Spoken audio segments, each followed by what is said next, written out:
Hello students, कैसे हैं आप सब। I hope you all are well. Last video में हमने चैप्टर 3 अपना कंप्लीट कर लिया था। आज हम क्लास 9th का राजस्थान बोर्ड का ही चैप्टर 4 कंप्लीट करेंगे।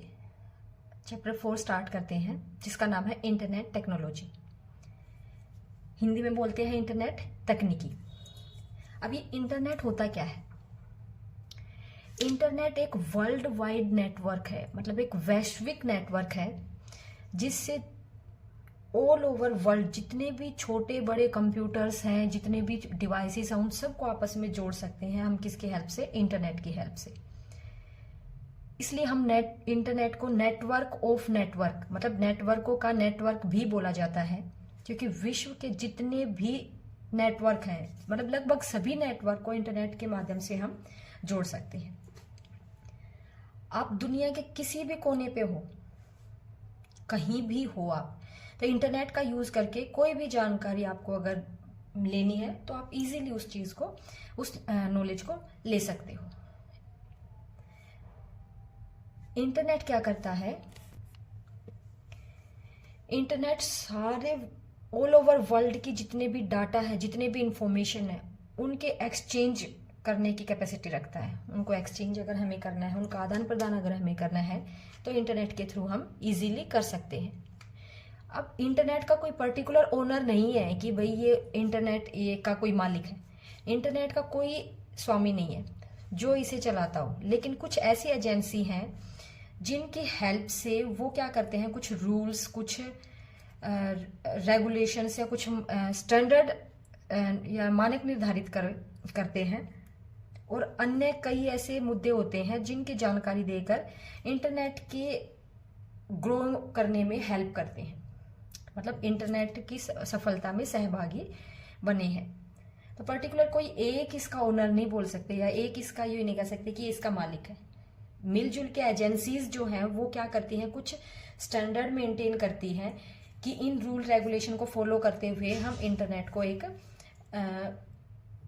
सफलता की तरह आगे बढ़ाते चले।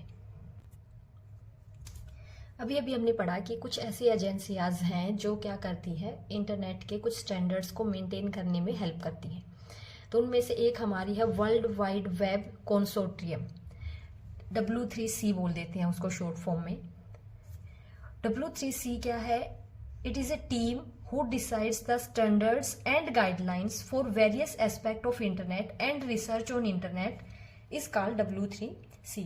अगर हिंदी में बोलें, इंटरनेट के विभिन्न क्षेत्रों के लिए मानक या फिर दिशा निर्देश, मानक बोले तो कुछ स्टैंडर्ड्स या फिर कुछ गाइडलाइंस तय करने तथा रिसर्च करने वाला जो समूह होता है उसको हम W3C कहते रहते हैं। ठीक है, W3C जो है उसकी जो स्थापना हुई थी वो 1994 में हुई थी, और इसकी जो स्थापना की थी वो टिम बर्नर ली ने ही की थी। जिसने इंटरनेट का आविष्कार किया था, टिम बर्नर ली, उसने ही W3C की भी स्थापना की थी 1994 में। ये टिम बर्नर ली नाम है एक इंसान का। ठीक है, अब इंटरनेट है, इंटरनेट को चलाने के लिए कुछ नियम या कुछ रूल्स वगैरह हमने लागू किए गए, जिनको हम प्रोटोकॉल कहते हैं। क्या बोलते हैं? प्रोटोकॉल। इंटरनेट का यूज करने के लिए दो स्टैंडर्ड प्रोटोकॉल हैं। सबसे पहला है हमारा TCP, दूसरा है हमारा IP। TCP को बोलते हैं transmission control protocol, transmission control protocol, और IP को बोलते हैं इंटरनेट प्रोटोकॉल। ये दो हमारे स्टैंडर्ड प्रोटोकॉल हैं, इनके बारे में हम फर्दर आगे पढ़ेंगे। अभी बस इतना जान लो कि हमारा जो एक वर्ल्ड वाइड वेब कंसोर्टियम है वो एक स्टैंडर्ड डिसाइड करता है, गाइडलाइंस डिसाइड करता है इंटरनेट के लिए, उसको हम W3C भी बोल देते हैं। और इसकी स्थापना जो हुई थी, इसकी इस्टेब्लिशमेंट जो हुई थी वर्ल्ड वाइड वेब की, ये 1994 में टिम बर्नर्स ली नाम के एक इंसान ने की थी। और इंटरनेट को यूज करने के लिए हम दो बेसिकली स्टैंडर्ड प्रोटोकॉल्स का यूज करते हैं, जिसके नाम है TCP और IP। अब हम पढ़ते हैं हिस्ट्री ऑफ इंटरनेट। इंटरनेट के इतिहास के बारे में पढ़ते हैं कि इंटरनेट की शुरुआत कैसे हुई थी।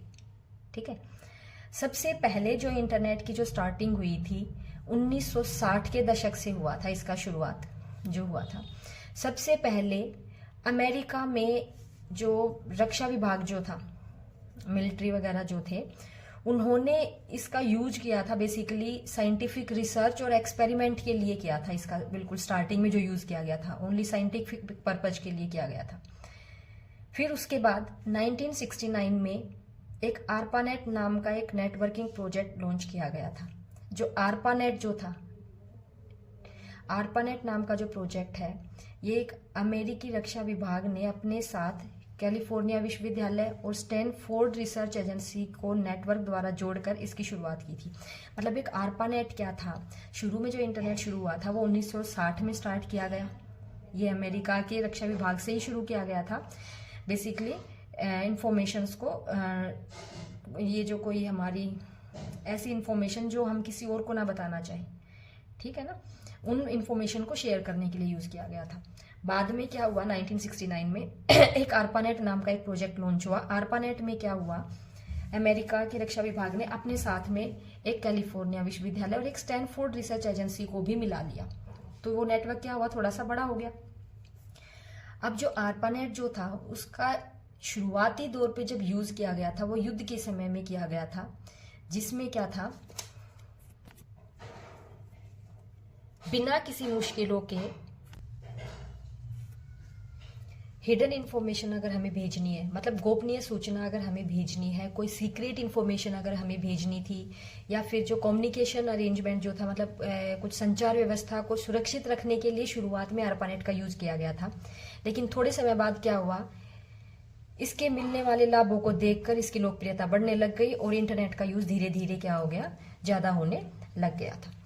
ठीक है, मतलब ये जो आरपानेट की शुरुआत जो थी वो स्टार्टिंग में 2-3 यूनिवर्सिटीज वगैरह या रिसर्च सेंटर्स या साइंटिफिक रीजन के लिए ही यूज किया गया था, लेकिन बाद में इंटरनेट क्या था, धीरे धीरे कॉमन यूज के लिए भी शुरू हो गया था। अब उसके बाद बात करते हैं हमारे 1970s में। 1970 के दशक में इंटरनेट की शुरुआत विंटोन क्रे क्रूफ और बोन खान नाम के 2 शख्स द्वारा की गई थी। 1970 में इंटरनेट की जो शुरुआत जो थी, ये 2 इंसान थे, इन्होंने इसकी शुरुआत की थी इंटरनेट की, इसलिए इंटरनेट का जनक भी बोला जाता है इन दोनों को, विंटोन क्रे को और बॉब को, इन दोनों को इसलिए इंटरनेट का जनक भी बोला जाता है। 1979 में ब्रिटिश डाकघर ने पहला अंतर्राष्ट्रीय कंप्यूटर नेटवर्क बनाकर इंटरनेट की नई टेक्नोलॉजी का आरंभ किया।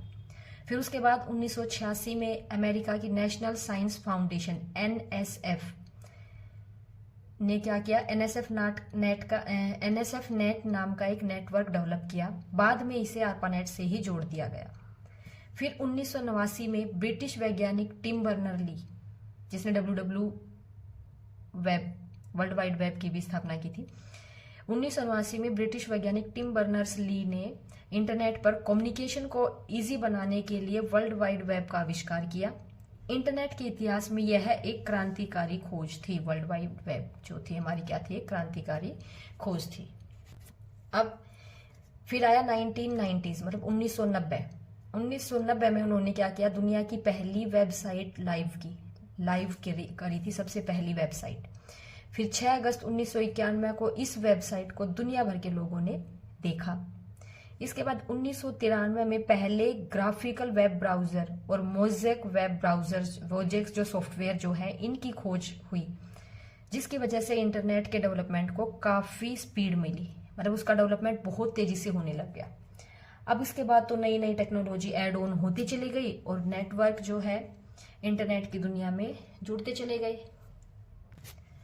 और आप लोगों को पता है कि आज भी इंटरनेट अभी भी ग्रोइंग फेज में है, मतलब अभी भी डेवलप हो रहा है। पहले 1G, फिर 2G, फिर 3G, 4 जनरेशन, 5th जनरेशन, अब आर्टिफिशियल इंटेलिजेंस, तो ये सारी चीजें जो हैं आगे बढ़ती जा रही है। मतलब कंप्यूटर की डेवलपमेंट अभी भी कंटिन्यू ही है।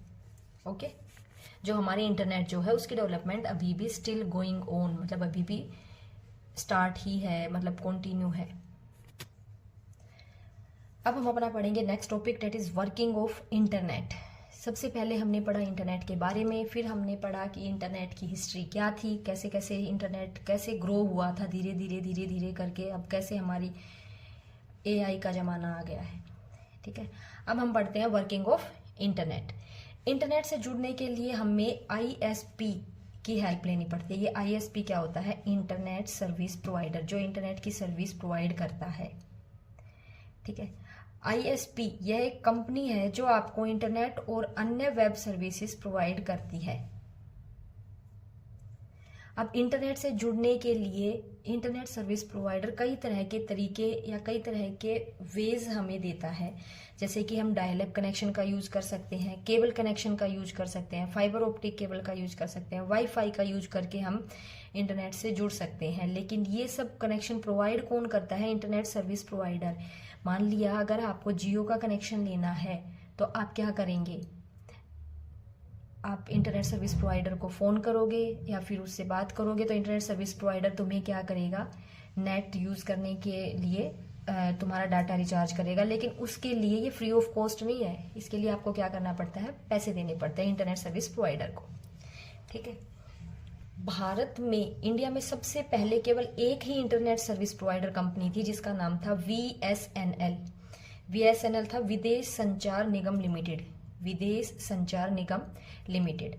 उसके बाद तो बहुत सारे इंटरनेट सर्विस प्रोवाइडर कंपनी आती गई, लेकिन फिलहाल जो है हमारे अभी भी 2 government companies internet service provider companies हमारे पास अभी भी हैं, BSNL और MTNL, जिसके बारे में आप सब जानते होंगे। भारत संचार निगम लिमिटेड, महानगर टेलीफोन निगम लिमिटेड, ये हमारे अभी भी कंटिन्यू है, ये वाली गवर्नमेंट सर्विसेज है। पहले इंटरनेट की सर्विसेज लेने के लिए जो 2 तरह के कनेक्शंस होते थे हमारे, डायल अप और डायरेक्ट। लेकिन आजकल तो और भी ज़्यादा कनेक्शन है, जैसे हमने वाईफाई ले लिया, इथरनेट ले लिया, इस तरीके के कनेक्शन हमारे पास हैं। लेकिन स्टार्टिंग में जो था इंटरनेट सर्विस अगर हमें यूज करनी थी तो हमारे पास 2 तरह के कनेक्शन थे, एक था हमारा डायल अप, एक था हमारा डायरेक्ट। डायल अप कनेक्शन क्या होता था? अगर हमें इंटरनेट को एक्सेस करना है तो हमें डायल अप कनेक्शन का यूज करना पड़ता था स्टार्टिंग में। तो सबसे पहली या सबसे पुरानी एक टेक्निक है, ठीक है, इंटरनेट को एक्सेस करने की। इसमें क्या करता था, जो यूजर जो था, जिसको इंटरनेट को यूज करना है, जो इंसान, जो यूजर जो था, यूजर के कंप्यूटर को हम टेलीफोन लाइन के द्वारा मॉडेम के साथ जोड़ देते थे। क्या होता था? हमारा जो कंप्यूटर जो होता था उसको टेलीफोन लाइन की हेल्प से मॉडेम से जोड़ दिया जाता था। फिर यूजर क्या करता था, अपने कंप्यूटर से, अपने मोबाइल, अपने जो जिस टेलीफोन से जोड़ा गया था उस टेलीफोन से एक नंबर डायल करता था। वो नंबर किसका होता था? ISP का। ठीक है। जब वो नंबर डायल करता था तो जैसे ही ISP से कनेक्शन हो जाता था तो यूजर जो था वो इंटरनेट से जुड़ जाता था और इंटरनेट को एक्सेस कर पाता था। मतलब इंटरनेट पे जो भी उसको सर्च करना है वो इजीली सर्च इंटरनेट का यूज कर पाता था। ठीक है। यह क्या था? एक अस्थायी कनेक्शन था, फिक्स कनेक्शन नहीं होता था, ये अनस्टेबल कनेक्शन होता था। मतलब जब हम चाहें, जितनी देर तक चाहें हम उसको यूज कर ले, बाद में जैसे ही हम उसको कनेक्शन को एंड करना है तो इजीली हम उसको टर्मिनेट कर सकते थे डायल अप को बंद करके। अब उसके बाद काफ़ी पुराना भी है ये मेथड और काफ़ी इसकी स्पीड बहुत कम होती थी, इसलिए आजकल के टाइम पे डायल अप कनेक्शन बहुत कम यूज होता है। अब नेक्स्ट है हमारा डायरेक्ट कनेक्शन। सबसे पहले आया डायल अप, नंबर डायल करना पड़ता था, उसके थ्रू इंटरनेट से कनेक्ट होते थे। उसके बाद है हमारा second direct connection. Direct connection में क्या होता है? यहाँ पे यूजर जो था इंटरनेट सर्विस प्रोवाइडर से सीधे केबल के थ्रू या एक पर्टिकुलर एक लाइन बिछी हुई होती थी जो इंटरनेट सर्विस प्रोवाइडर हमारे घर तक पहुंचाता था, मतलब हमारे पास तक पहुंचाता था। ठीक है। जैसे तुमने पहले कभी BSNL, यहाँ यूजर ISP के थ्रू से, ISP से सीधे केबल या डेडिकेटेड फोन लाइन के थ्रू जुड़ा हुआ होता है। ठीक है। अधिक स्पीड बढ़ाने के लिए हमें लीज लाइन की जरूरत होती है। लीज लाइन को काम में ले लेते हैं, जितनी बैंडविड्थ हमें चाहिए उसके अकॉर्डिंग हम बैंडविड्थ को बढ़ा सकते हैं। अब तो आपको पता है न्यू टेक्नोलॉजीज ऐड ऑन हो रही है, नई टेक्नोलॉजी यूज हो रही है। इंटरनेट सर्विस प्रोवाइडर जो है, जैसे wifi, WIBB that is wireless broadband का यूज हो रहा है, वाईफाई का यूज हो रहा है, ISDN इंटरनेट सर्विस नेटवर्क का यूज हो रहा है, इंटरनेट वगैरह का यूज हो रहा है हमारा। ये सारे ISP जो हैं इन मेथड का भी यूज कर रहे हैं। पहले जो था वो नॉर्मल डायल अप और डायरेक्ट कनेक्शन का यूज होता था, लेकिन आजकल वाईफाई की तरफ ज़्यादा जा रहे हैं और अब तो AI की तरफ बढ़ने लग गए हैं। तो ये था हमारा आज का टॉपिक। नेक्स्ट टॉपिक में हम डिस्कस करेंगे वर्ल्ड वाइड वेब। ये वर्ल्ड वाइड वेब क्या होता है इसके बारे में हम नेक्स्ट अपना जो सिलेबस के अकॉर्डिंग टॉपिक है उसको हम डिस्कस करेंगे। Thanks for watching. I hope आपको ये वीडियो अच्छी लगी होगी। आपको वीडियो अच्छी लगी है तो हम वीडियो को लाइक, शेयर एंड सब्सक्राइब जरूर करना। Thank you. Keep learning.